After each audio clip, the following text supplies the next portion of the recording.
record to this computer, and we should be live. Hello, everybody. Howdy, howdy. Welcome. I hope everyone enjoyed their beautiful, lovely weekend, especially if you're up north. You got more snow fucking over the weekend and last night. Oh, yeah, Let's address the elephant in the room here. Yeah. Super Bowl Sunday. Let's clap it up.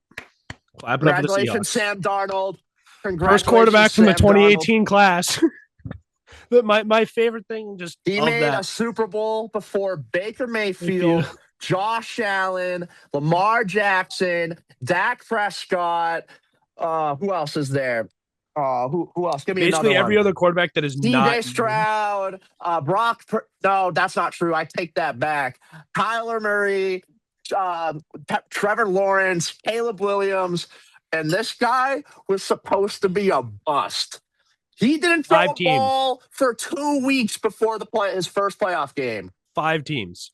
Like, that was all throughout the broadcast. That's all they brought up. You know what? Dude, talking point after Sam Darnold, Jets. Oh, yeah. But, like, Jets, they kept bringing up about how he's on 5 teams. And, like, the Jets are just the Jets. Let's not. I've been seeing on the internet, on social media, this Drake May slander. You know, losing, you're getting slandered regardless. But if you actually believe that this kid, 23 years old, second year in the league, is a bad quarterback, you didn't watch that game. You did not watch that game. Left side of the line had 2 offensive rookies, and they looked like rookies the entire game. My biggest pet peeve with Will Campbell right now, I don't give a shit that his arms are short.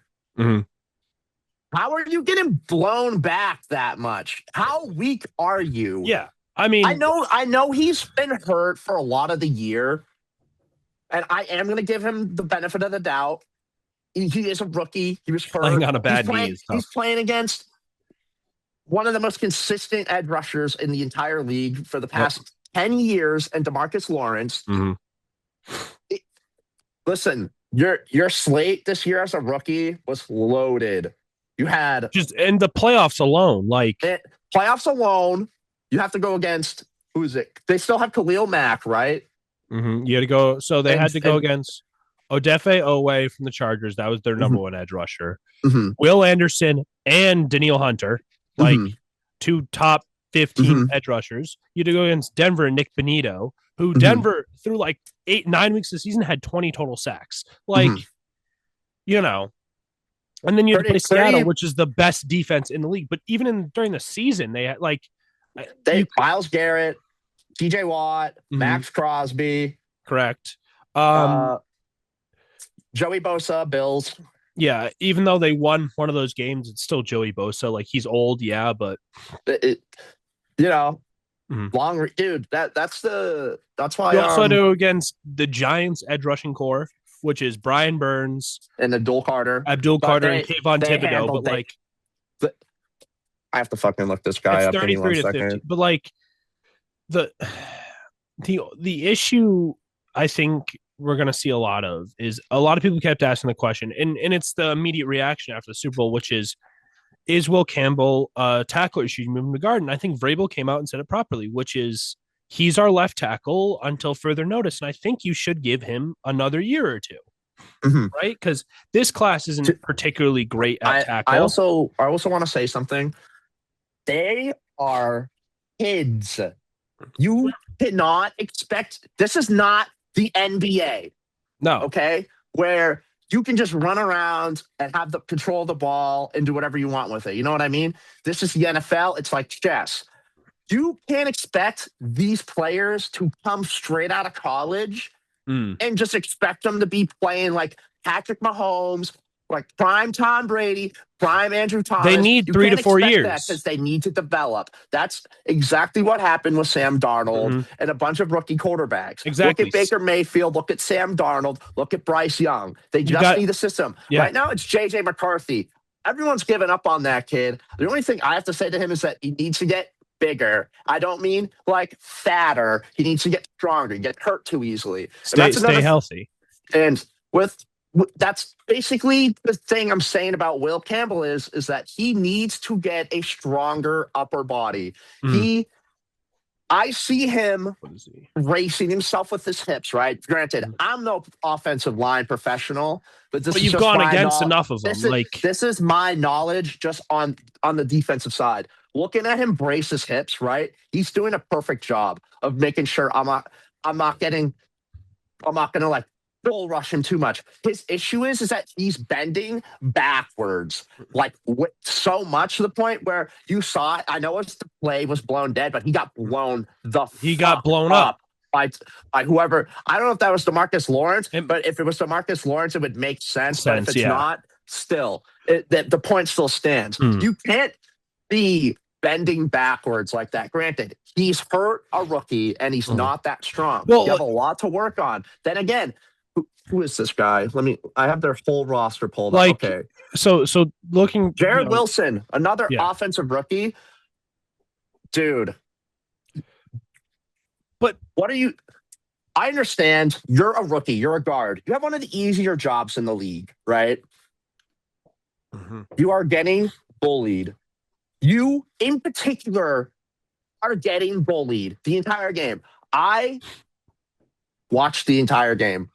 Same here. Obviously, it's the Super Bowl. The right side of the line was better, infinitely better than the left. But yeah, it's the right side and it's not the blind side. So you don't need them to be perfect because Drake naturally can see that side. Michael Wenu and Morgan Moses are really good offensive linemen. Correct. Especially Michael Wenu, but like Jared Wilson and Will Campbell are rookies. They need to have more experience together. And in my opinion, they honestly should have had Michael Wenu left side for this season and had Jared Wilson on the right side. And honestly, after watching that first half and seeing how bad Will Campbell was getting bullied, there's no way you don't put in Vidarian Lowe. Well, there's no way you don't put him in. I had said he was solid for the entire time Will Campbell was out. In my opinion, I think he looked better than Will Campbell did this entire year. And that's just saying how you see it. You know what I mean? But obviously better reach, way stronger. Yeah. Like it's only a matter of time before Will Campbell develops into an all pro left tackle. But if nothing turns out well, next year, then again, it's sophomore year. But you can't have 2 bad years in a row. No. I'm going to say that, and I'm going to be if he sucks, if he has a bad year next year, you got to kick him to guard. But on the just purely Will Campbell, because he is he's going to get a lot of the heat because he's the 4th overall pick, and he stood up on the stage and said, "I'm going to die for my quarterback." So he's going to get that out there, all right. Yeah. He's going to get picked apart. But if Will Campbell. I'm okay. I think you hit on a tackle if Will Campbell. I don't think Will Campbell is become an all-pro tackle. If he's good, what happens is good tackles are going to lose to excellent players. So his ceiling is all-pro. But all-pro. You talk about just the youth on just that side. Will Campbell just turned 22. Jared Wilson's also 22. So exactly, they're very young. They're very young. And Drake May's 23. So and the minute they had given up the 3rd or 4th sack, I said, I was sitting with my dad and I said to my dad, I go, they need to figure something else out. Whether that is kick Morgan Moses to the left and put Will on the right, or put in a guard who isn't Jared Wilson, a more polished guard who you're going to have to send to. And they had the Patriots had a successful play that I thought they should have gone back to, which was they put a fullback out there and they got a 13-yard rush. So why not put the fullback out there? Was that with Travion too? That might have been with Travion instead of Mondre. I kept saying it the entire game. I was like, Mondre looks like he could pop one anytime right now. Or not Mondre, Travion. Yeah. Mondre looks all right. I know the stats definitely don't show that. Travion looked like he was doing better if you look at the box scores and the stat sheet. But realistically, looking at this game. Looking at these numbers here,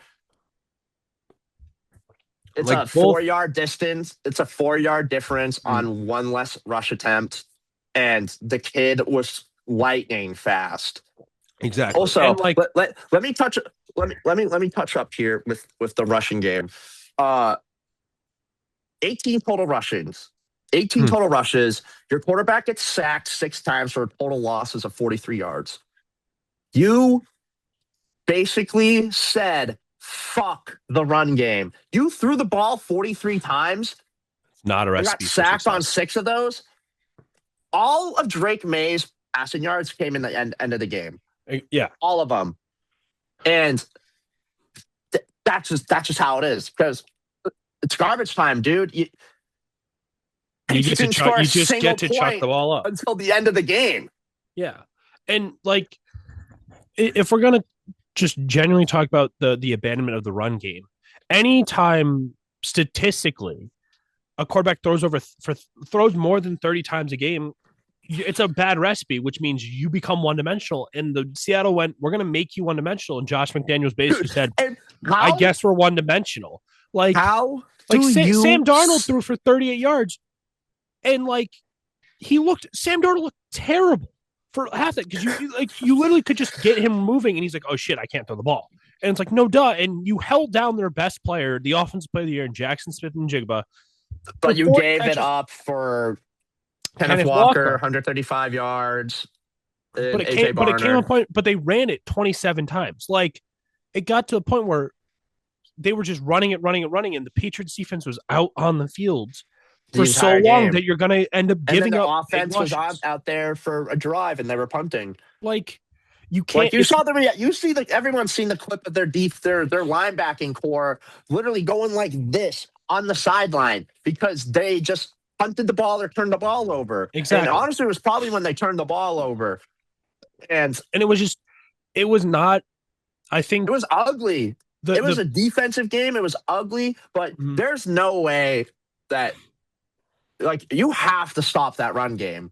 You knew that was granted. You have a really good secondary and a really good defensive tackles, but Sam Darnold got sacked once and escaped like 7. Exactly. They couldn't bring him down.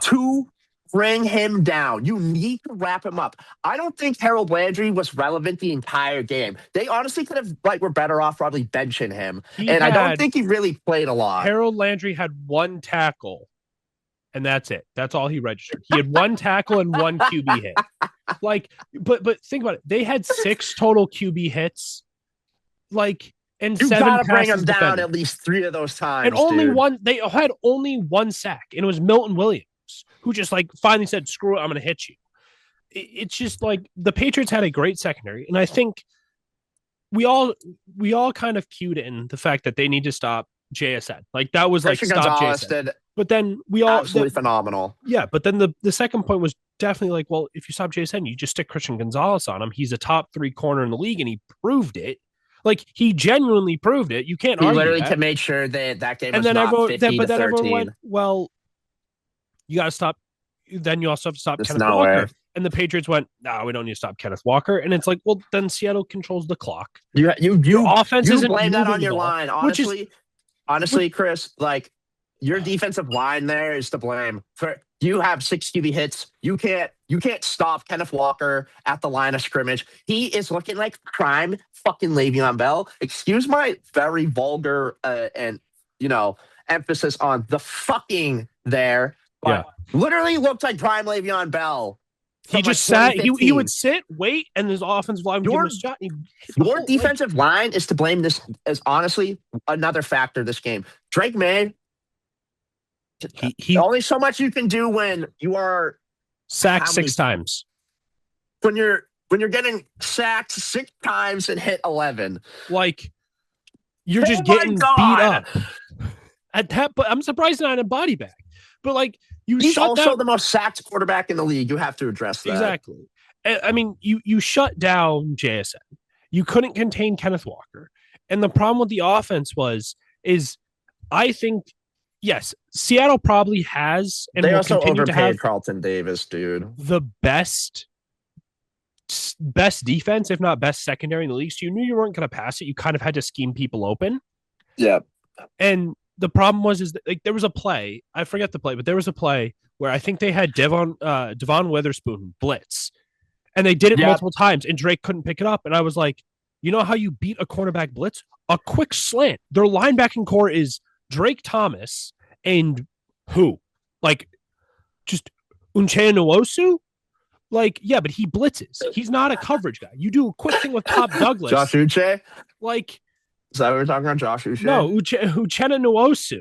He literally had the game sealing touchdown because Devon Witherspoon drilled Drake May and Drake May threw an interception. Oh, right. But like that was in like the fourth quarter. But like early on, they were blitzing with the corner. I went, well, to counter out a corner blitz is you do the quick 2 to 3 yard dink and dunk. You do the classic Tom Brady, which is throw to my running back and let my running back make people miss, or throw to Edelman and make him miss. Dude, you quickly dink and dunk it down at that point. This Pats defense is honestly the defensive line this game. Carlton Davis and honestly Marcus Jones. To be fair, if Marcus Jones was a step quicker, he would have picked off the first pass of the game for a pick six. Yes, then that could have changed literally everything. But I'm going to start with Carlton Davis. Overpaid. He's $20 million overpaid for he's a good. He's like a low tier CB2. Like you could put him in a CB2. I'd have him as a cornerback 3 because the problem he has is like you hold your breath. Flags. You hold your breath the minute they throw the ball at him. You're like, oh my! Like the deep ball to Rashid Shaheed that Sam Darnold overthrew. I literally looked at my dad, and my dad was like, "There's no flags, right?" I went, "No." He's like, "Okay." I held my breath for like 30 seconds there because I thought he was going to throw a pick because usually there's a pass interference on him on that way. I was like, "Yeah." It's like for once he didn't get a pass interference. Lucky. He almost gave up a touchdown if Sam Darnold was Marcus Jones didn't look that good after that first play. I'm not going to lie. The Christian Gonzalez, Jennings, Woodson played great. Milton Williams, I guess, dude. Like as a rookie, Craig Woodson played excellent. Exactly. He had 10 tackles. You looked better than everyone else on the fucking defense, not named Christian Gonzalez. I'm going to say that. I'm not going to lie. This whole game is just so ugly. It was so ugly to talk about on the Pats side. Everything was going the Seahawks way besides touchdowns. But like, it got to a point where when they were down 9-0 at half, and you're sitting there, I'm like, I was sitting there, like, what do they need to do? And I was like, well, they just like it's 9-0. You need to come out of half and get a score. It could be a field goal, it could be whatever. You needed something, and they went 3-0, and I was like, well, whatever. Like that's it. The game's done. They're not going to win it because Chris Collinsworth, as much as he's just a menace, absolutely said the right thing when they went 12-0, when they kicked the field goal to go up 12-0. He went, that's probably it, because the offense wasn't moving the ball. So it was up to the defense, and as if the defense could make a play, like get a pick, get a turnover, and they did. They did get. I think they did not get one, but I think they got a fumble. No, they did not get a turnover. Sorry, I was incorrect. But if like the defense then got a 3 now after they kicked the field goal. I was like, great. After the Patriots scored their touchdown, it was 21. I think it was 21-10 or something, 21-7 or something. Yeah. It was after they scored the Mac Hollins touchdown. They got a 3 and I was like, and then they kicked field. It was like, okay, great, it's 10. Another 3 and out. And then Drake May proceeded to throw a pick, and you're like, okay, the game's over. Because you were moving the ball. That's exactly how the energy was in the room when I was watching the game. Everyone was like this. I was like, son of a like, but that's just because we're hometown guys. But of course, we were rooting for. From a Patriots standpoint, it was a terrible game.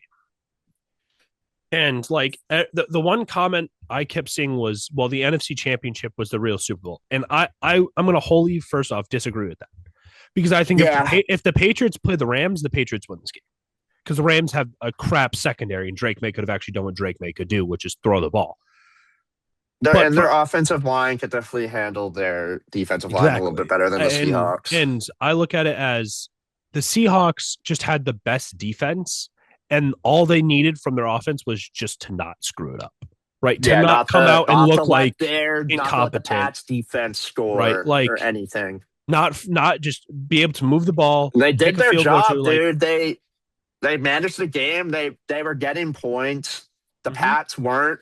They didn't turn the ball over. They one sacked the entire game on Sam Darnold, like we said earlier. You just need the offense to play competent, clean football, which is don't turn the ball over. How the fuck doesn't Milton Williams dominate number 75 on the Seahawks? That big freaking pile. I genuinely think the problem is he did throughout that game. He was forcing pressure on Sam Darnold. It was he would get close to Sam Darnold. Sam Darnold would just like slip a tackle. He just slipped everything. bro lubed himself up before the game. Bro had the entire defense, the entire offense just spit on him. Like, but bro had the Diddy oil on him. Bro put on the Diddy oil. Like, and yeah, I mean, they're also why am I seeing that Christian Gonzalez has 3 pass deflections? Why are you trying him? Are you dumb?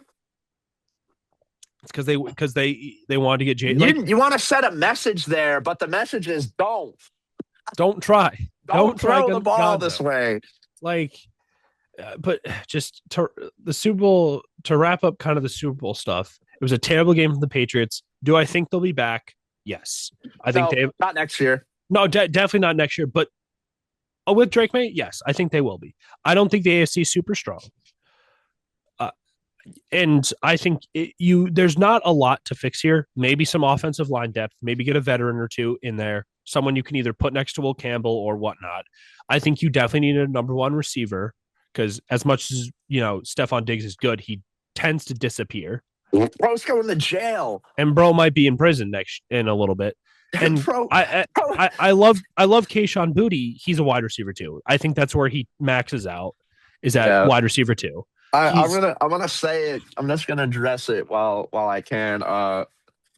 This guy Stephon Diggs had multiple women over at the Super Bowl. Dog, what are you doing?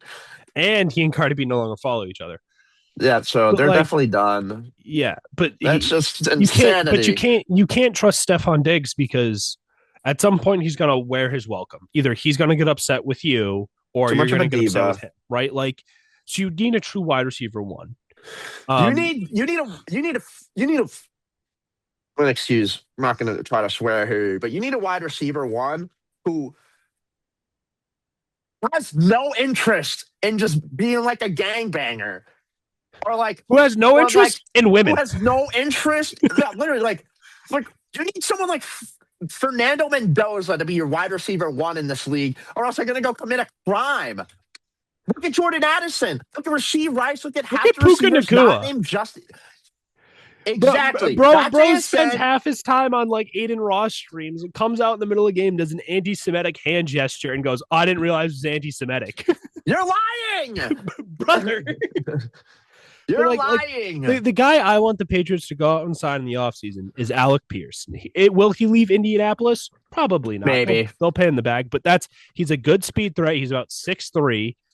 He's young enough where he and Drake May can grow because the Patriots aren't in a spot to draft one of the high-end wide receivers in this year's class. Besides a wide receiver 1, I think you need to address the edge position. You got to get someone who can just at least force pressure. Like we've seen, the key to winning Super Bowls is interior pressure. Spikes another question when you're done. But like you've seen, the key to winning Super Bowls is interior pressure, right? Like the Seahawks were able to force Drake May into bad situations because they were able to force his guards to back into his lap. And you have your interior pressure built. You have Barmore and Milton Williams are your 2D tackles for the future. You need guys on the outside who will force Drake to keep the opposing quarterback in the pocket, in the bottleneck. So you need to address at least edge 1, because I think Harold Landry could be a decent edge 2, and so can Kayvon Chason. Like both those guys can be your edge 2. They're not going to be double-digit sack guys anymore. Yeah, Landry's too old, and Chason never was. They're going to be like 6 to 7 sacks a season. And then you need to go out and get a guy, whether that's trading, whether that is whatnot. Like I saw a thing of, could the Patriots go out and get Max Crosby? And I said, yeah, sure. It's just, what are you giving up? Sorry, I think the NFL Network is actually replaying the Super Bowl right now. Oh, this is perfect. All about the views. I know what I might be doing until 12. Breaking down film. I'm gonna be like John Gruden over here, dude. I have no real job. I'm just sitting over here watching film. Show me your cadence. That's it. You've been clapping for 4 years. Yep. No shit. I want him to be the coach of the Cleveland Browns, dude. At this point, you know how like they don't know what to do with the Pro Bowl. John Gruden should be the only head coach of the Pro Bowl, and just it's him mic'd up, and it's him running practice. Like, you basically what you should do is you should put John Gruden on Team Rookie, where all the rookies who make a Pro Bowl or all the rookies are put on a team, and it's him just coaching the rookies. Like, instead of Hard Knocks, just have Camp Gruden, where he just takes a bunch of high school kids or college kids, and he goes, show me your cadence. And they're like, do you know if John Gruden actually got another NFL job, like how that wasn't, the Raiders, Jets? He's not a bad head coach. Thinking, hold on. Other bad teams. Who else is there? It's not really Cincy. No. Yeah, Cincy their owner just refused. Dallas is a bad team. They're just poorly run. Their I defense hate Jerry sucks. Jones for all passion. There's that JSN play I got excited about because of Woodson. Yeah, look, there it is. You see that? Look, there it is. You can't see that. but I'm gonna get pissed off again. Like they're running wing T formation this entire game. I'm literally breaking down film during this fucking podcast now. You have to run up to. I've seen their edge rushers the entire game. Just stand in front of Sam Darnold and wait for him to throw the ball. Come on, Sam. He's not Lamar Jackson. Don't tackle him. He's white. Doing? That's not Cam Newton. That's not Josh Allen. That's Stud Ginger Sam Darnold. He looks as thick as a well-fed tick, dude. Are you serious? He can't run. Stand there and look at him. Just let him throw the ball to Shaheen, whatever his fucking name is. You know what? You know what Sam Darnold did to the Patriots edge rushers? He put the ginger curse on them. He took their souls. Yeah, dude. He used the penance stare. He just went. He used penance stare, dude. They put him in an infinite Tsukiyomi. Bro was out Toto, just like clapping and he appears somewhere there. This is the JSN play that was overthrown because Spillane's right there. I said that they're so lucky. That could have been the first touchdown of the whole game. Right there. But it was just a bad game by the Patriots. I need to turn this off. He's getting heated. Dude! Oh my God! Oh my God, what are you doing? Oh, it's just a fun. It's gonna be one of those things that people are gonna clip, like it's just too much podcast, too many podcasts for the Pats, I guess, dude. Doing too much stuff. Spend too much time with Julian. I get no ads, so none of that AI garbage they were showing for the commercials too. The Dunkin' commercial was peak, and I'm not gonna lie. Hey, I'm Tom. That erectile dysfunction commercial had me dead as fuck. It's like it just touched the wrong cut in a horse. And it's like, how many men suffer from? No, it's prostate cancer. I felt so bad openly laughing out loud about men's prostate cancer just because it was just thrown in my face. Because there was no correlation to anything in the commercial. Here's Keyshawn's booty first out of two catches the entire game. But anyway. And here's Trayvon getting blown up in the backfield. Bro looking like an OnlyFans model getting his back blown out. One of my friends said it perfectly. They were getting full eye contact, straight missionary. Let's watch. Look. Full eye contact. Who's that? Who's that again? What's his name? Who the? Jared Wilson. Linebacker, blew him up. I'm gonna ask you to turn this off.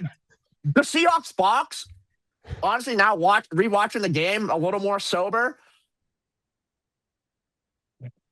Flat. That's another thing. A flat route. Good job. Good job, McDaniels. You know, it's a problem when genius. Jared Wilson gets absolutely blown up by a dude named Riley Mills.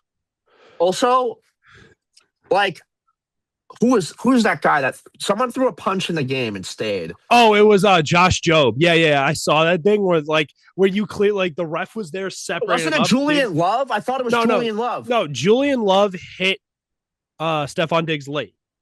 Yes. Pushed him out of bounds late. And Mike Vrabel was like, that should be a flag. Stephon Diggs got in his face. Josh Stubbs started jarring with him and threw a punch right in front of the ref. And he pushed him in the face at first, and then Stephon Diggs grabbed him, and then how the fuck? And the funny thing is the refs, the rules analyst comes onto the thing, goes, yeah, New York can't do anything about this. And I'm sitting there going, what's New York's job then? They can't do anything. Oh my god! They can't radio down to the refs going, "Hey, there was a punch thrown by this number on Seattle. He needs to exit the game." So the guys of the NFL headquarters in New York City who were watching the game were essentially doing this. They were looking like a prime college student. They had the game up on their laptop and they were doing something else. They're like, New York can't do anything about it. What do you mean New York can't do anything? New York's job is to watch it all and go, yeah, that needs to be reviewed. I'm taking back what I said about Morgan Moses. The entire offensive line missed all their fucking assignments. Oh my god, their communication looking like an F student over there, dude. Like, are they mute? Like Swiss cheese, dude. Like, I just watched that Devontae Witherspoon sack. Like in the first quarter. Yeah. Like, why don't you pass DeMarcus Lawrence off to your inside guard who's helping you, and then pick up the dude who's running like Mach 20 at your quarterback right now? You went to chip him. Didn't touch him, and then just went back to blocking the same dude you had double team on. It was just honestly, if I know Mike Verbal or whoever the fuck called him that. I don't give a fuck if he's a player's coach, dude. I'm ripping my offensive line a new asshole. Like, oh yeah, they're running sprints. Like, it was, if you're watching the film right now, but like it was quite literally. Like, if I'm an O-line coach, I'm playing this film and going, don't watch any of this, because Jared Wilson just kept getting pushed back into, like, couldn't anchor, kept getting pushed back into Drake May's lap. Like, also, I am gonna admit, Will Campbell just, for starters, the one thing I do notice about him that I really don't like is he's too slim at the shoulders. He's not wide, so that's why instead of him looking like he's going like this and blocking, it's making it look like he's going like this instead. He's pear-shaped. I know I don't look like I played line before, but I played line for 9 years in my 10-year of my 11-year football career. I'm telling you, blocking like this does nothing for you, because all something's going to do, someone's going to slap your hands. They go down, and then like having extending like this, dude. I played defensive. Take the holding call. Take the holding call at this point. I've said it in the last podcast. If I was longer, I would have played D-end in high school. Mm-hmm. And the only reason why I say that's because you see the outside. That's why when you look at offensive tackles, that's why the arm length was an issue. For physics, physical stats, in stature, is tall, big hips, and big shouldered. Because wide shouldered means they're for starters, you're gonna hit off me regardless if you do a fucking rip or not. Yeah. And my arm, and something's gonna happen. And your arms are gonna be longer. Offensive linemen have to beat the defensive line with their hands, because the defensive line could nearly do whatever the fuck they want to you with their hands, but push you in the face. That's it. All you have to do is just block. Get in the way. Don't don't drop back in your. A rock would have had a better chance of blocking. Like I literally said it. One of my friends, Danny B, shout out Danny B. I said it like I would take Danny B in a 1v1 over Will Campbell right now.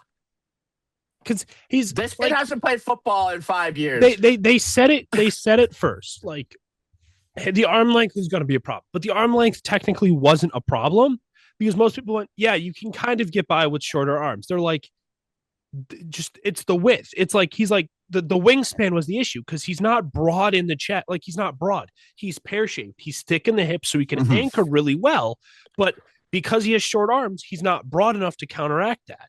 So it's either he needs to get fast enough on his kickback where he can overcome that, or needs to be able to anchor well and drive forward. He feels like Will Campbell feels like he's going to be a really good run defending tackle. He's not going to be great in pass pro, but he's going to be really, really good in run defense. Oh, look, I'm getting the mock draft at the bottom of my screen right now. He can like anchor. It's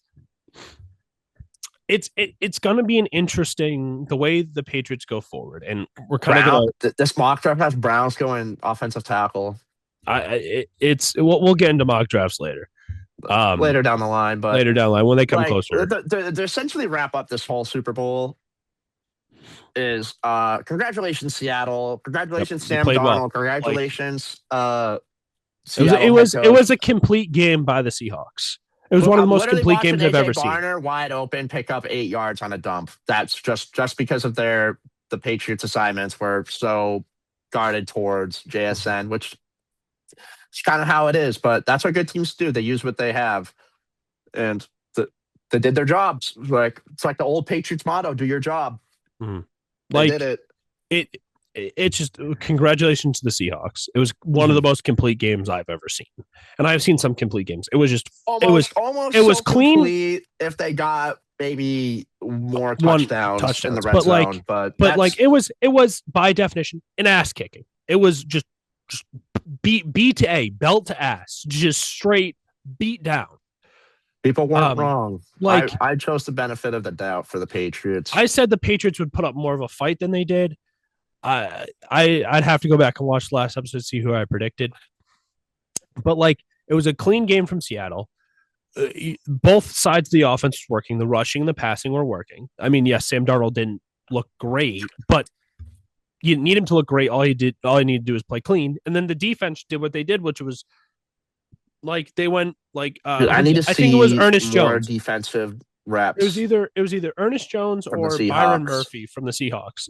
Basically said our goal is to make Drake May beat us because they're like the only thing the offense has is Drake May. They have no one else special who can cause missing. Last thing I'll say about the Super Bowl now that I'm rewatching, getting it played in my face again is I just said to myself, I want to see more reps of the Seahawks this game. And I just realized that there's not that many reps of the Seahawks defenses because the Patriots offense is out there for like 2 minutes. Yeah. I'm about to go get some after the Seahawks punt, but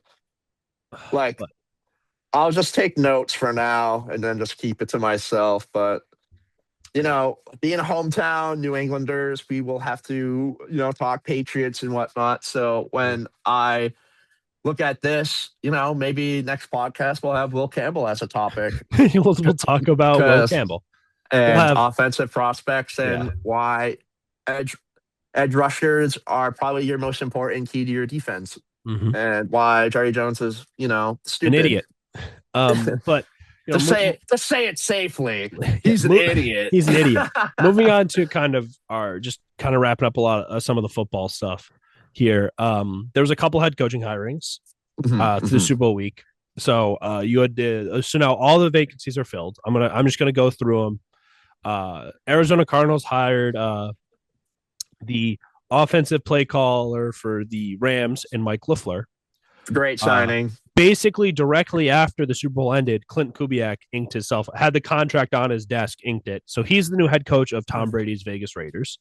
And that will be great for their offense. We don't know what their defense looks like because he hasn't hired a coordinator yet. And no one really knows what the Max Crosby's doing. Max Crosby. It feels like, according to league sources, he's out the door.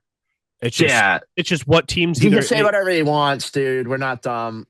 He's out. I've seen someone say that before. Kyrie, and then I'll leave. Yeah, it's it's just with the Max Crosby thing. It's just going to be who's going to eat the contract and what's the compensation for the trade. It's probably going to be the Pats. The Cleveland Browns hired Todd Monken, the offensive coordinator for the Ravens. We don't got to touch much on that. And sadly let go of we talked about this popular defense coordinator Jim Schwartz. Buffalo Bills hired Joe Brady, the guy who drafted Keon Coleman, by the way, because it wasn't Sean McDermott, defensive head coach. It was Joe Brady. Pittsburgh Steelers hired Mike McCarthy. And supposedly Aaron Rodgers might be coming back, which is interesting because they hate each other, but it's Aaron. Ravens hired Jesse Minter. Titans got Robert Saleh. Miami Dolphins have Packers defensive coordinator Jeff Hafley, who also coached both at Boston College and at Worcester Polytechnic Institute. We never addressed that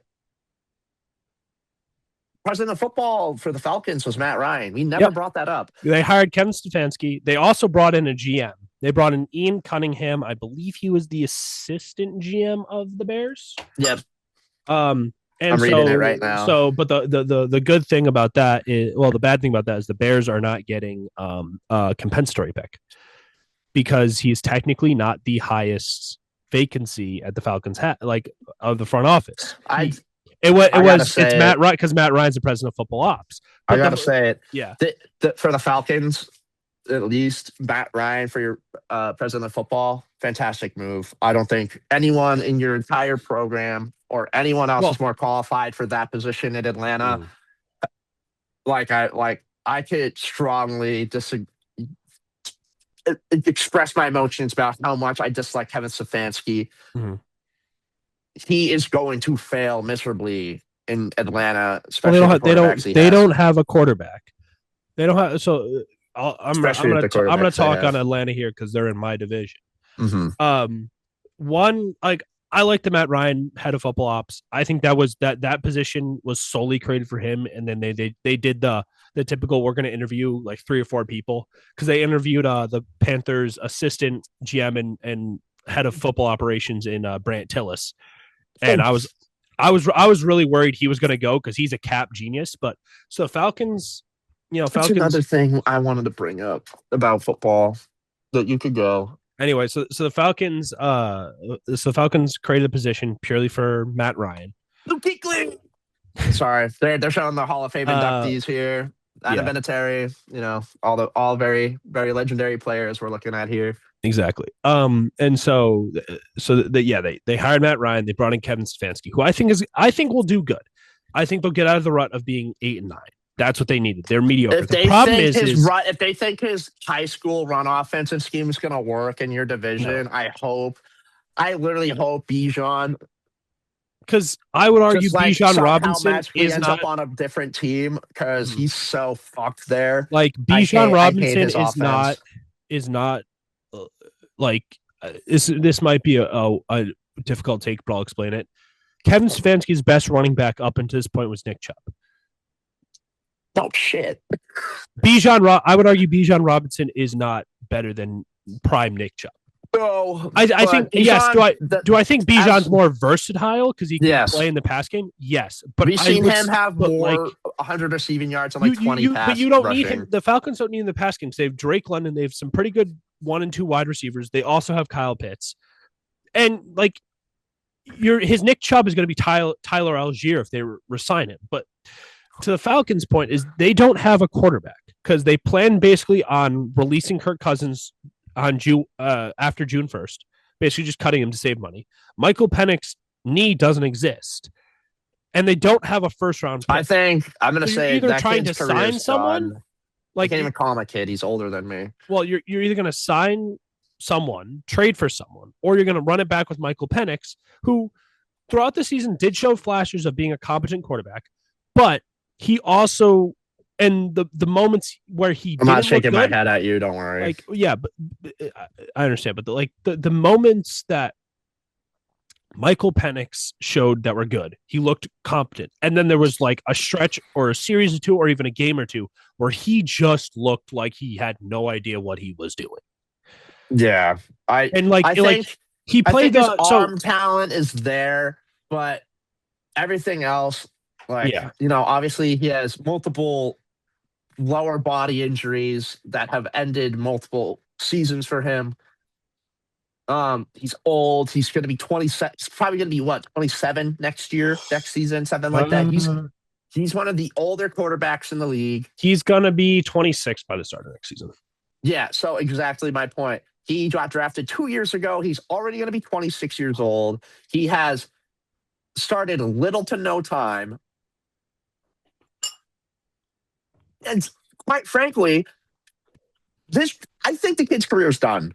He's not going to be as mobile as he was because he has bum knees, and he does struggle to read defense. In the 2 games I got to watch him closely was when he played the Panthers. One, they went to overtime. He looked okay. But didn't Bijan put the team on his back? Bijan had 23 carries, 104 yards, and 2 touchdowns. And Michael Penix threw for 179 yards on 16 attempts. Only missed 3 throws, but then got hurt. That game where they went to overtime against the Panthers, the second to last game, was purely because Drake, the Panthers didn't know how to defend Drake London, and it was just put your best corner on him. And 2, the Panthers offense crapped the bed for the first half of the game, and then Bryce Young went, okay, let me lock in, and threw it for 400 yards, 3 touchdowns, was sacked 5 times. The Panthers couldn't run the ball. So that was the second game. The first game was when they got shut out 30-0. And it wasn't even the Panthers offense that played great, because they really didn't. It was quite literally because he threw 2 picks, one of them a pick 6 coming out of half. And it was because he stared Bijan Robinson down the whole way, and the slot corner was like, oh, you're going to the running back, and just stepped in front of the pass. The Stefanski hire will end up going one of 2 ways, and that's going to be they'll make the playoffs next year and then drop. Hell no. Or they're going to collapse, because on top of that, they just lost their best edge rusher in James Pierce, who's probably going to jail. He's been arrested on 5 felonies. So, right. And at minimum, he's facing 5 years. Yeah. At minimum, I believe it is aggravated assault, aggravated stalking, assault of a police officer, and then maybe assault with a deadly weapon. So he's facing several felony charges, 2 counts of aggravated battery with a deadly weapon. Yeah. Aggravated stalking and fleeing and eluding the police. There's a video of 7 cops on top of him. He's big. He's not a small dude, but even if he skips, even if what happens is he just misses jail time, right? They drop the charges or whatever. The NFL is at least going to suspend him for 6-7 games. But to be fair, he also tried to beat a woman, so they're probably going to let him play anyway. They gave Ray Rice 4. The reason why he didn't fucking play that year is because they wanted to sign him, because they gave him 4 because he on video beat his girlfriend. They lost, but there is some upside, because I think Stefanski could get that defense rocking, and they have a pretty the Falcons outside of James Pierce have some pretty good defender. They have the linebacker from Georgia, Jalen Walker, who looked okay. He had some good moments. He looks like he's going to be a decent middle linebacker. And they have this safety Xavier Watts, who was in line to be Defensive Rookie of the Year. I think he finished second in voting. He had 5 picks. They have some pieces. It's just, can they get that offense figured out? On top of that, you also realize that whole division's going to get better. I mean, the Bucs might fall off a little bit, but that's because the Bucs are old. That's just because the Bucs are old. But the Saints should be better, because Shuck looked really good at the end. And if the Saints add a few more pieces, they should be fine. I think the Saints will still career's done, dude. But the Saints are still in cap hell. Yeah. I don't. But going back to this kid, James Pierce, because I haven't called him a kid, because he is 22 fucking years old, and he's almost a whole year younger than me. I remember seeing something about one of his teammates roommates from Tennessee saying, I've never seen someone with this bad anger issues before. Yes, he had. That was the big report coming out of draft, was that he just had any NFL team, I'm making sure my players are going to therapy. I don't care. I'm making sure that, because for starters, media, dude, they're all on your case about everything. Look at Stephon Diggs, dude. You can't escape anything, dude. You gotta get a media training and now I think it starts definitely in college. I'm making sure that I don't even overstep a boundary of the law that will ruin my career. Yep. Like it's and if it becomes it honestly becomes a thing of who their coaches have been through high school and college, who they're hanging out with, and honestly, just like decision making. I don't know how you can go from I know a lot of these players don't have the best backgrounds. I know some of them have come up from really tough childhoods. A good example of that is Jabril Peppers, and he also made a dumb mistake later on in his career, but they come up from rough bringings and they're super athletic. I mean, look at Josh Jacobs. I don't understand how they can make it so far. Go from basically what I'm trying to say is I don't know how they think they can do whatever they want when they come from nothing and then they make themselves into something. Why would you want to tear down what you just built? Because this kid just played a solid season and he looked like he's got 9.5 sacks. I think he had about 10. Yeah, and he looked like he was up. I think it's you kind of hit on it. Looking at his height and weight here, he was a monster. Like I wanted the Panthers to take him because I was like, the Panthers need an edge rusher, and this guy's just going to bully people.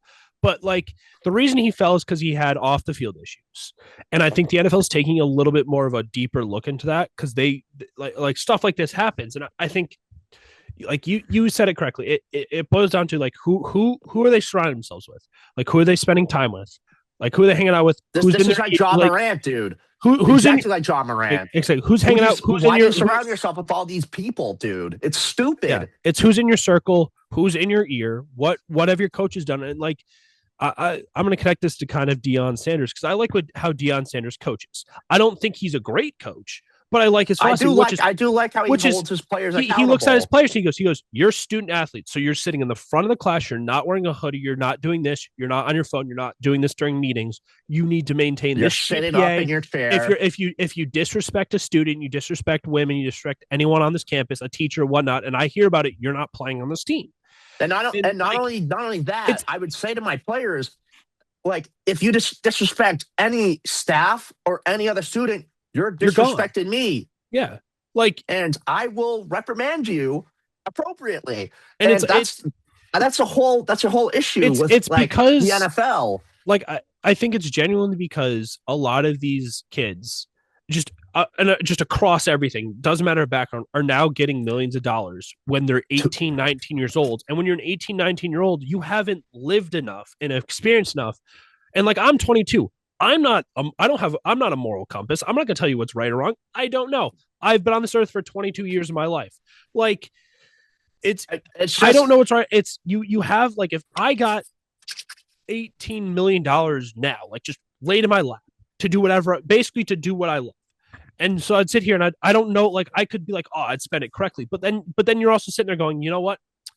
I could get myself a new car. So you're going to buy yourself a new car. Oh, I want to go to, Hawaii. I want to buy a trip to Hawaii. You're not I feel like that's completely different because these the whole Rashid Rice thing, that this kid, Henry Ruggs, dude. They think they can get away with anything because they've no one looking at them going. They think they need to hold any accountability, and they think they're untouchable. And quite frankly, if you're not a billionaire, you're touchable. You're very touchable. Very touchable. No pause, no breaks. No pause, full eye contact. Full eye contact. Soft, kissy missionary. Relax your eye, relax your throat, maintain eye contact. That's how touchable you are here. And honestly, basically wrap all this up is like I said, what these people need better influences around them. Need to stop succumbing to peer pressure and need to stop being yes men to whatever their buddies say. Surround themselves with better people. I get it, dude. You have your friends or something that you grew up with, and you two went down. Let's say you go down two very different paths, and he's not an upstanding citizen. Let's say that. Let's say he has a little bit of a history. I just saw the left guard for the Patriots not gonna get blown up. It's that play. He's on his ass and everything. Sorry, but like, it just basically boils down to surrounding yourself with better people. Honestly, this is like a life lesson here. So you never mess up, and like people are gonna look out for you because basically, whatever this kid, like, whatever that dude said about him saying, like, I've never seen some of this bad anger issues, like someone needs to address that as a staff member. Get the kid some fucking help. Don't leave him out today. Don't do something dumb. Oh, here's the Stephon Diggs thing. Here don't it is right here. It's while you're watching that, it's like it's genuinely like. Wait, no. You can grow up with your not yet. You can grow up with your friends, right? And you can take care of your friends, right? You're the one making multiple millions of dollars, and you're like, I want to bring my friends along. Totally fine. But but if your friends are constantly looking at you going, let's go drag racing, let's do $100 million. You're a 5-star wide receiver. Right? Jordan Addison, I'm looking at you. You can go as fast as you can. No one's going to touch you.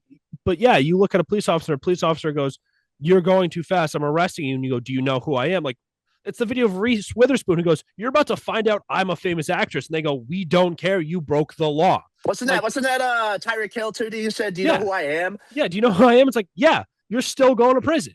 Like, you're still getting. It don't matter. Like, they don't care. Only people I believe that police officers have any right to fear when they say, do you know who I am? Are MMA fighters. Because they'll just fight. Like, you're going to need. The fact that this kid, James Pierce Jr., had 7 cops on him shows he's a big boy. How, for starters, how much of a beast he is. And another thing is how, like, lack of self-control he has. Dude, I try to put myself in the shoes of these people as much as I can. If I have 7 fucking police officers on me, like, let's say tasers out. Like that, it could have turned worse too. Like, you, for starters, are ramming your Lamborghini into your. I'm 23 years old. My car's a beat up Hyundai Elantra. I'm missing a hubcap. My hubcap got stolen. You give me a Lamborghini? I'm fucking hit everything. This guy's ramming his Lamborghini Urus into his girlfriend's car or something multiple times. Like, for starters, how aren't you embarrassed? How don't you embarrass your mother or your father or like any of your family members, people that you care about? How is it not embarrassing for them to wake up the next morning and see that you're arrested because you're acting like a fucking maniac because you have no self-control? And that's another thing. It's like, what was the dude? Who was that dude who said, I'm taking Iguodala? Who was that? Oh, Max Kellerman. Yes, Max Kellerman. When he was talking about Josh Gordon, he described it perfectly. It's like, until he hurts people, it's not a bad thing. This kid tried to hurt someone. It's a bad thing. Like, it's different. And that guy, Josh Gordon, was just can't play football in the NFL. Just smoking pot. Like, dude, I'll go into my next room right now and go, go play with some lettuce and go make a salad or something, and light it on fire or whatnot. And the only thing you're liable to hurt is your wall because you're playing Marvel Rivals. It's just like, it's one of the things of, I don't know how to change it because I'm not in the position. And I'm not going to sit here and try and litigate it saying what's right, what's wrong. I think what needs to kind of fundamentally change with all, now with the rise of a lot of online media and the payment system, the NIL thing for perfectionism. I am going to give him the benefit of the doubt. He's a human being. He has, like, if you notice something where the guy's just constantly having off the field issues, if you're a coach, it's sit him down and going, what's the issue? What's going on in the home life? What's doing this? What's doing X? What's doing Y? Try and getting him some help if he needs therapy. If he doesn't need therapy and it's genuinely because he's just so massive that like everyone feels threatened around him, and it's naturally just in his brain going, I'm threatening, so I can kind of get do away whatever with I whatever. want. It's then you need to tell him he's not. We need to change how we look at people, calling them threatening, and we don't know like I don't know exactly what happened. I've read bits and pieces, and I just find it sad that we've seen a lot of these. Dude, it doesn't even matter These young like what stars he though, did anyways. If it's who just cheating, if it's this or it's that. If he didn't hurt you, if he didn't like slander your name, if you didn't steal money, there's no reason you should be lashing out like this at anybody. And it basically just comes down to human decency, self-respect, self-control, respect of other people, asking for help, and self-awareness. Like, you're doing this in a neighborhood, dog. You're doing this neighborhood, and you have more money than most people can dream of, and it's just like stop, take a breath when you go, is this worth throwing away this opportunity? Easier said than done, but like lock in, go to therapy.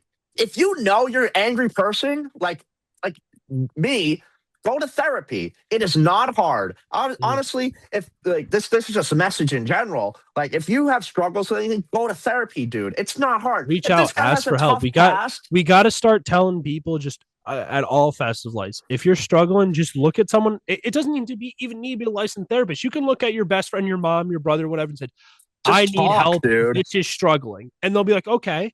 And then they could easily look at you and go, no, I think you should go see therapy. This seems like an actual issue. Or it's more of, no, I don't think this is an actual issue. You seem burnt out, but here's how I recommend to combat it. And we can, do these conversations more often.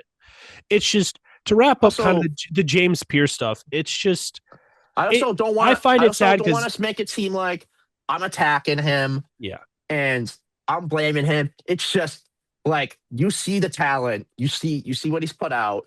And it's just not even like, it's not like someone's like, oh, like I get to jump on this guy because he made a mistake. It's this guy made a mistake, and it's disappointing because like your talent is through the fucking roof, and it's through the roof. And like we're not, I would argue we're not really attacking him or jumping on him. This happened, and I think the worst reflection isn't necessarily on him. It's about the things in the community and the spaces that he's in around him. It's the people around him. It's it's the comment you keep bringing up about the teammate. If you saw he had anger issues and you just said, yeah, he's got a lot of just aggression, and there's no addressing maybe that. Tennessee tried to help, but like again, there are rules saying you can't really force someone into something they don't want to do. And so maybe Tennessee said, hey, we notice you're very aggressive. And he's like, football. He might have been like, football's my outlet to get rid of my aggression. Well, what do you do when the season's done? And if you're an aggressive person, it's just the like system. You're telling me you can't just go take this out in the gym? That a boxing bag. It's this reflects poorly on the systems around that we have put around young athletes. We've given them immense amount of power without putting up a support system. Restrictions. Not even restrictions, but just a support system that allows them to know I need to ask for help. I have people around me who care and love me and don't just care that I have the money. Now that you say that, it's also going to stem down, and it's going to come down to another part of just like men's mental health, how it's treated, how athletes' people react to it, and how like people say like, honestly, people keep saying this is the most aware people have been about mental health. But not really. But I don't believe that's true at all. I think it's just because, like, you see, like, there'll be cases that come out, like, and then, like, this kid's, who's the Lacey kid from LSU? Yeah. Like, the kid was... He was false, and Kyron Lacey was falsely accused by a cop. He didn't even do... Like... He wasn't when the guy was giving the statement. Lacey wasn't there. The cop just described Kyron Lacey, and the guy went, "Yeah, that's right." Like that's insanity. We are, and I'm going to agree with the statement that we are the most aware we've been.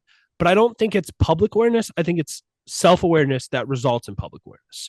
Because I think we're also very afraid to watch someone struggle and step in and be like, "Hey, I think you're struggling." Because we don't want to step on their toes and be like, "You looks like you need help." Where I feel like a lot of people's issue is the fear of making people feel worse, and that's also something I've also had to work on in the past few months. especially of life, because then again, we're 22, 23 years 22, old. Like yeah. we're only gonna learn more.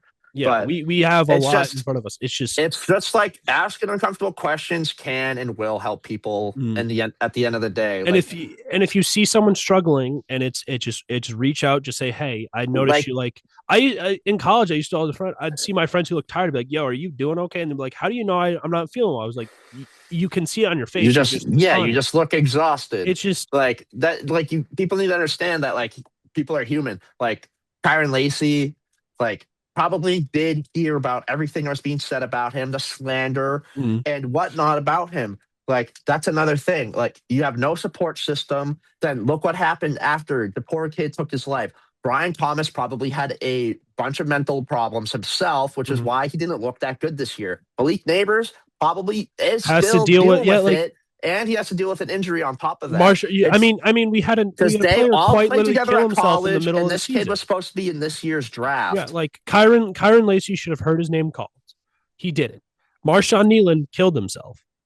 He got into they went, the police, if I remember from the Marshawn Nealon story correctly, the police went to do a social checkup on him. Someone said, hey, I need a social check on this guy. He keeps hinting at something.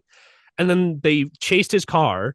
They found his car unmarked and found him in the woods dead. He took his own life. Now, we don't know what he was struggling with. It's, to boil it down, it's just the support systems need to, around young men and around young people and young men and just people in general and around athletes, especially young athletes, just needs to be better. We need to be more aware. We need to offer better support. Like if I'm the NFL, you can easily capital upon this and just start up like Kevin Love's been driving for the athlete mental health. And I think Patty Pimblett as well.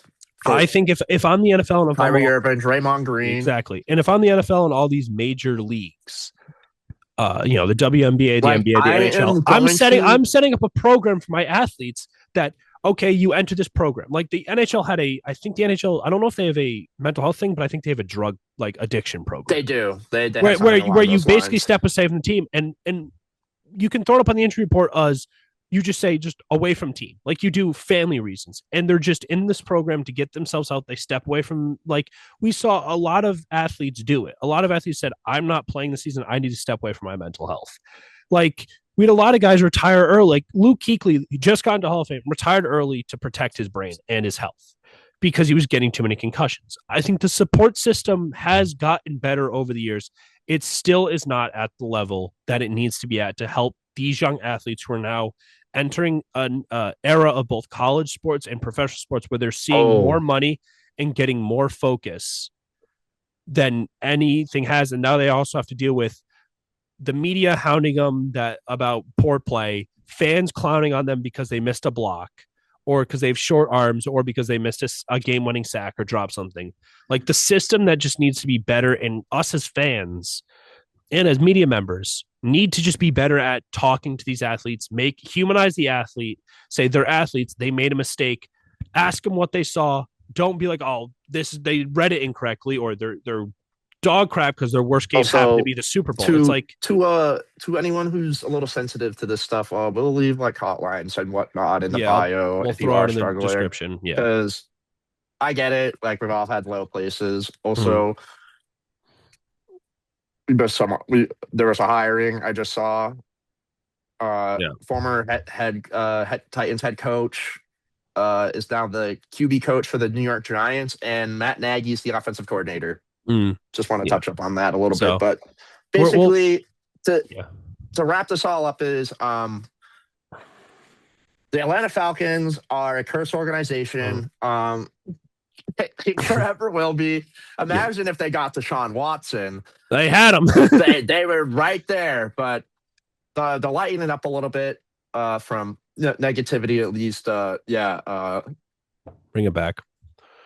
The New York Giants might be a little good next year. They're going to be a sleeper team, but we're gonna transition a little bit away from football, leaving it at that. But just to wrap it up, hockey is on their hockey's happening, the Olympics happening. The NBA just got done with, I think, is on their All-Star break or heading towards their All-Star break.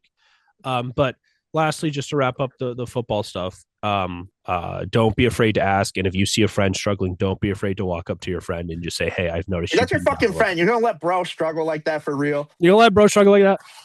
Anyway, we're gonna transition quickly, just kind of to I'm gonna talk a little bit about the NBA, and then I'm gonna hand NHL talk off to footy.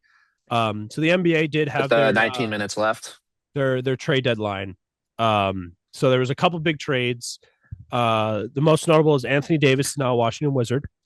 Jonathan, Really? yeah, he got traded to Washington for like a whole bunch of stuff, and it was just a weird trade. Jonathan Kaminga and Buddy Hield are Atlanta Falcons right now. When you watch this back, you're going to see what just happened. Probably will. Kristaps Porzingis is a Tingus Pingus is now a Golden State Warrior. Yep.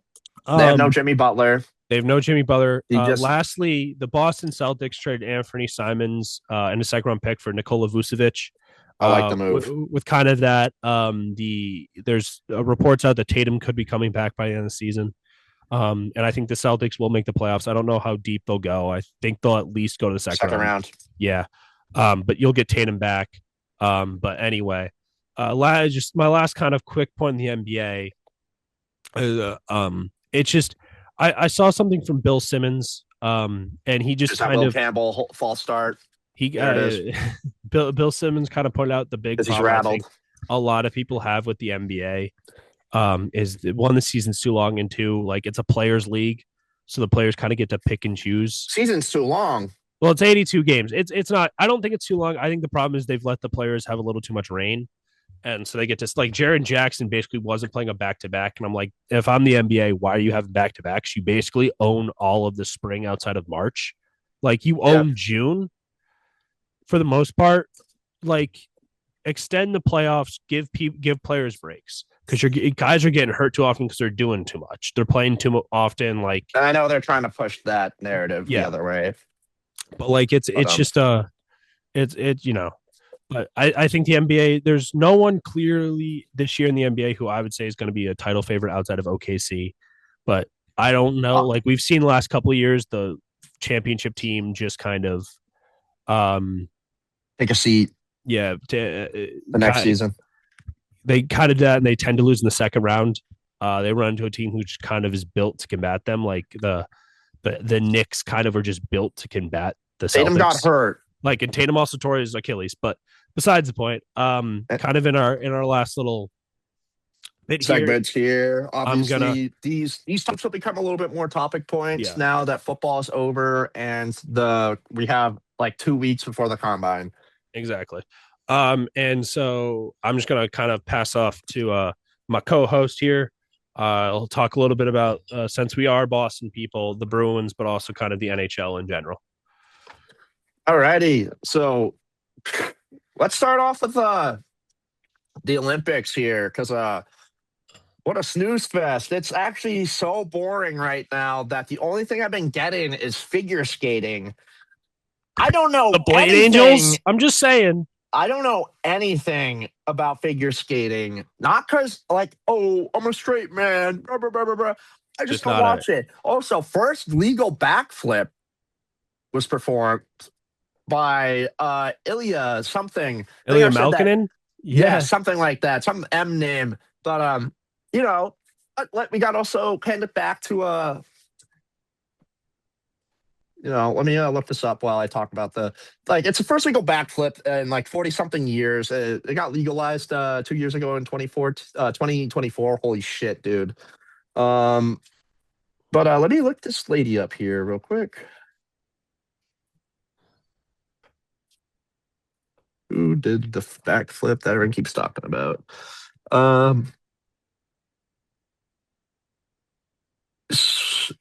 I'm gonna butcher that. Okay, Surya Banali. She is. I don't want to. Okay, so obviously, she is.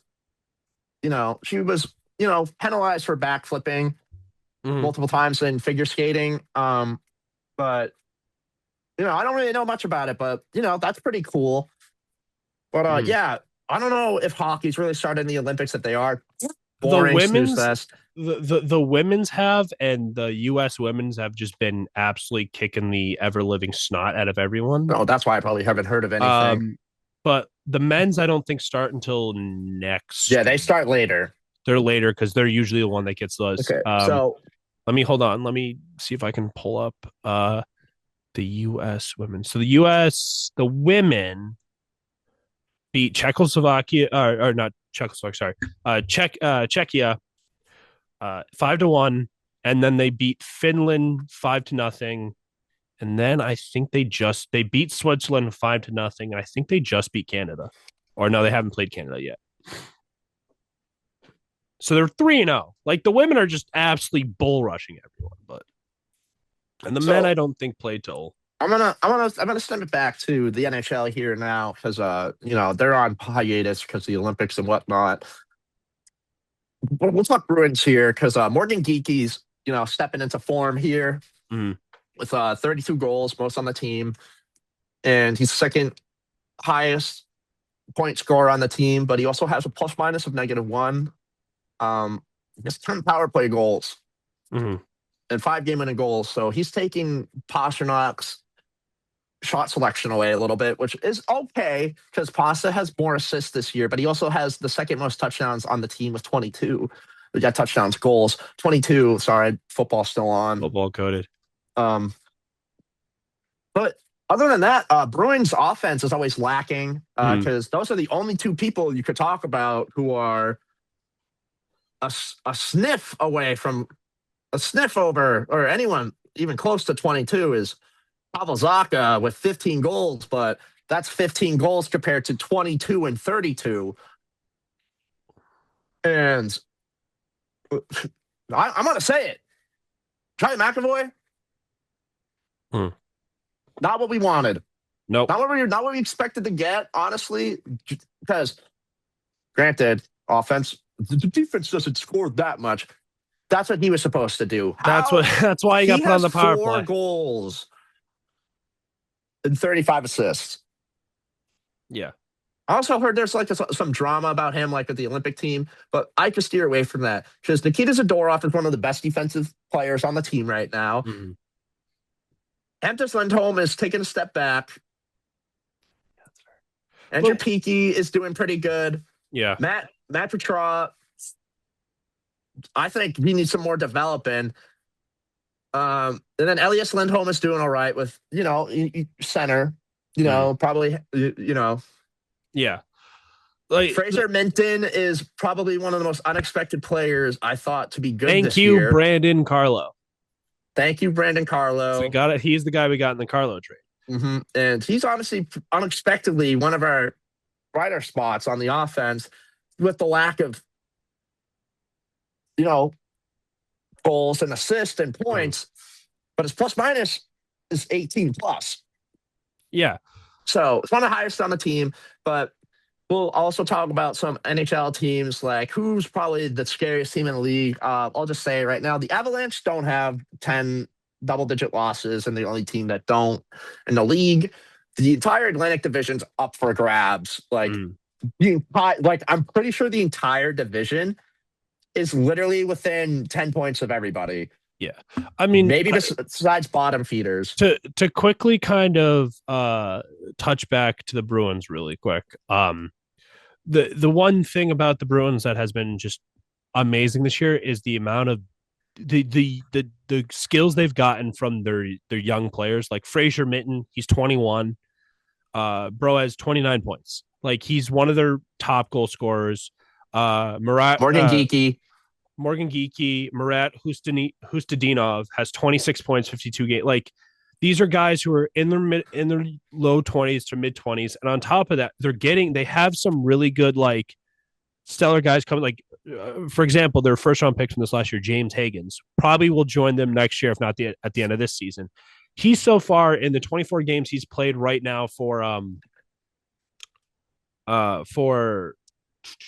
Boston College, he's got 31 points, 15 goals, 6 assists. God. Dean Letourneau, their first round pick from 2 years ago, has 28 points, 16 goals, 12 assists. And then you also have like Will Zellers, who looked amazing during the World Juniors. He currently plays for I think North Dakota, University of North Dakota. He's got in like his last 10 games has 9 total points, 4 goals, 5 assists. Like they have their youth is going to be good, so I don't think the Bruins are going to be bad this long. But yes, I agree with you that like the best team in the NHL is the Avalanche. They have 37 wins, 9 losses, 9 overtime losses. I'm looking for the next closest team the next closest the same amount of losses. Is any team with 14 losses, Minnesota, Dallas, Tampa Bay. Those are the only teams close to them. And I said it correctly. The entire Atlantic Division is up for grabs because the Panthers are in last place with 61 points and Tampa's in first with 78. And the Bruins and Sabres hold both wild card spots. Bruins have 69 points, Sabres have 70. Ottawa has 63, Toronto has 63, Florida has 61, Detroit has 72, and Montreal has 72. They were going to be good regardless because they were so young for so long, and they were just going to get better. Same with Buffalo, but, that's Buffalo. Anything could happen there. But, this tough division, it's the Metropolitan, a little less. So I mean, you got the Canes, but the Canes have looked good for years. Pittsburgh they only have 2 teams above 70 points. Yeah. And it's the Hurricanes who are currently tied for second or tied for the most points in the Eastern Conference with Tampa. And second in that division with 70 points is also Pittsburgh. Also, I'm going to round of applause for the Utah Mammoths. They hold a wild card spot. They do. In their first season. No, I think it's it's their second season in Utah, first season as the Mammoths. Because they were in Utah last year. They just were the Utah Hockey Club. Okay, hold on. So I'm going to go back to over here real quick. Okay, yeah. So they hold a wild card spot. They hold a wild card spot over Anaheim. And everyone else in the Pacific underneath Anaheim and Seattle, because they have 64 points. That's as many as Edmonton. So honestly, dude, NHL kind of dying again. But well, it's also getting a resurgence at the same time. I think it's similar. I feel like these expansion teams, like Utah's a good move because that's all they can fucking do over there. Snowboard, ski, play hockey, play in the snow. Seattle was a good move because it's cold up there regardless, and they're a major city. Exactly. They have everything but a basketball an NBA team now. They'll probably get one in the next couple of years. But like the NHL and the NBA are very similar. There's a Christian Gonzalez where they're at the goal line. Yeah. The NBA and the NHL are very similar in that they're both, their regular seasons aren't spectacular to watch. Like you'll tune in it from a game here or there. You're not going to sit like, it's not like the NFL where you're sitting down every Sunday. Like there's no gravitas to a single game. But that's because I'll touch on something after this. That's just because every game is like every other day. You have like a game for your team, if not every 2 days. The NFL is like some buildup. There's a weekly and you're like, oh, my team's playing again. This is the same thing with the MLB, and this is why I believe playoff atmosphere and those 3 can outweigh the NFL's playoff atmosphere. And I'm gonna. This is gonna might be a crazy statement, but I think the playoff atmosphere in an NHL, an NBA, and an MLB arena is better than any other game the NFL has, except for maybe the Super Bowl.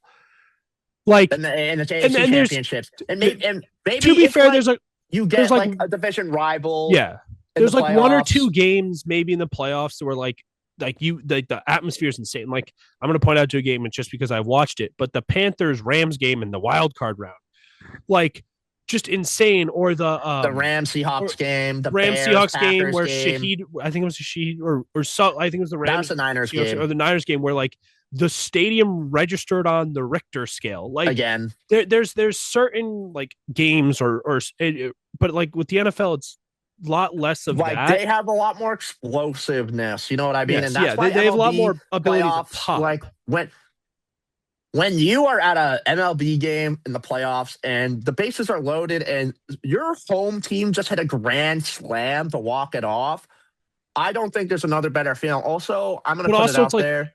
Playoff hockey is the only other sport out there that can really, for atmosphere at least, that can compete with soccer worldwide. Yeah. And it's a lot, like one of the more smaller sports because it's so fucking expensive. But it's like, hockey's growing very slowly. I hope lacrosse grows way more though. Lacrosse. Well, the PLL has a good, but has a good model, and they're bringing it to. I believe they're bringing it to the Olympics. I don't know if it's 2028 or if it's 2032. Lacrosse should be in the Olympics soon, but they're gonna do it. Like I had someone look at me and go, "Why are they bringing lacrosse?" I go, "Because you're getting a lot more countries, and on top of that, like the U.S. isn't going to be the best team there because." Canada might be. You'll have Canada, and I think they'll allow like Native American, like they will allow the sovereign countries that to kind of compete. But kind of just to wrap up this whole show as we kind of head out of here, as the sports NHL and NBA are going to start picking up more now that people need stuff to watch. You also have the Olympics. And so those sports, I think, as they head down the stretch, will get a lot more popular and be watched more. The MLB obviously is picking up. Spring training starts in less than Red Sox are making some moves.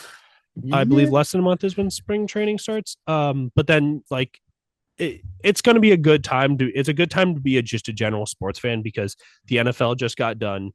On top of that, you also have the combine in 2 weeks and then the draft at the end of April, and free agency starts like the second week of March. Mm-hmm. So like, and while you're a sports fan, halfway points for both the MLB, the NBA and NHL. So you get the breaks and and that means deadlines will be coming up too, and the All-Star games. Mm-hmm. I don't think they're doing NHL All-Star games. I don't think so because the break is the Olympics. Yeah, but it's gonna be a good time. And just kind of lastly, if you're a Boston fan, dude, like you have a lot to look forward to. Yeah, the Patriots are back. Look good. The Celtics will at least be in the playoffs. They may have just lost the Super Bowl, but they made it. They'll be good. Red Sox are filling in spots that they just lost. They lost Bregman, but they just refilled the spot anyways. With a guy who's like 10 years younger too. So like, and like everything's looking pretty good over here again. And I hear LA seething, New York seething, and all of Florida seething. I also hate the fact that a Florida team won the Stanley Cup 2 years in a row. Hockey's not a warm weather. Like the Bruins played a stadium series in Tampa. A stadium series in Tampa. It's Florida. Hockey doesn't play in warm weather. Nah, you can't convince me of it. I didn't realize something. Tampa was a dynasty. Yeah, basically by the definition. Anyway, so that's gonna do it for us here. We are not back, but football will be back next year. A little bit.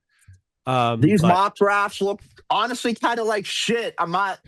We'll do our own post. We'll do our own post free agency. We'll do a mock draft pre-draft. Like this is what we think is going to happen. But obviously thanks, Footy. Thanks for hopping on, joining us here.